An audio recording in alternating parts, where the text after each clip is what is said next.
Naku po! Idol Kuya Rab may sinabi sa live niya na papaalisin daw niya si Papa Jomar pag pinaiyak niya ang artistahing puto vendor na si Carla. Hala ka, may video clip nga na patunay dito. Joke man ito o totoo? Pero para sa mga solid fans at supporters ng Jomcar, ay ayaw po talaga nating makitang umiyak si Carla. Lalo na kung ang mismong magpapaiyak nito ay si Papa Jomar. Kaya sana po ay di po talaga yan mangyayari. Kasi masasaktan po talaga tayo ng sobra. Kasi nga ay sa 3 months nating nasubaybayan ng Love Team serye nila ay napapamahal na po talaga natin sila na ang bawat part ng serye nila ay may dala po talagang saya at kilig sa ating lahat.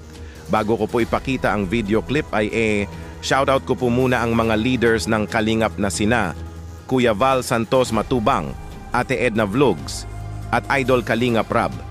Pati na rin po sa lahat ng members ng Karepa. Suportahan po natin sila palagi. Ito na nga po mga idol ang short video clip. Panoorin nyo po. Kuya Jomar, ako paiyakin si Carla sa... Yan. Pag pinayak po si Carla, tatanggalin natin yan. Tandaan niyo po ito, pag pinayak si Carla, tatanggalin natin. Dapat masubok si Carla. Paano naman po si David? Ha? Paano naman po si David? Paano wag si David ang umiyak? Wala pang ganun rule. Pinayak na yan. Wala pang ganun rule.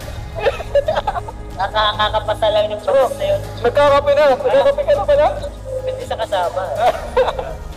Sinagot lang po ni Kuya Rab ang tanong ng isang viewer. Kaya di po talaga natin ito masabi na seryoso po talaga ito. Inaasar lang siguro ni Kuya Rab na may dalang biro ng magkaibigan si Papa Jomar.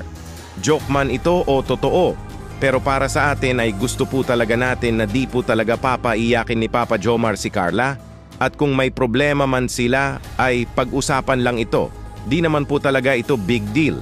Kasi mukhang malabo naman po talaga na papaiyakin si Carla ni Papa Jomar kasi napakamabait naman po ni Jomar at sa nakita natin sa kanila ngayon bilang mag-love team ay masaya naman sila at higit sa lahat nanliligaw pa naman po si Papa Jomar kay Carla kaya ang mas aabangan po talaga natin ay kung mapayes ba ni Papa Jomar ang isang Carla na marinig niya mismo sa bibig ni Carla ang napakamatamis na yes.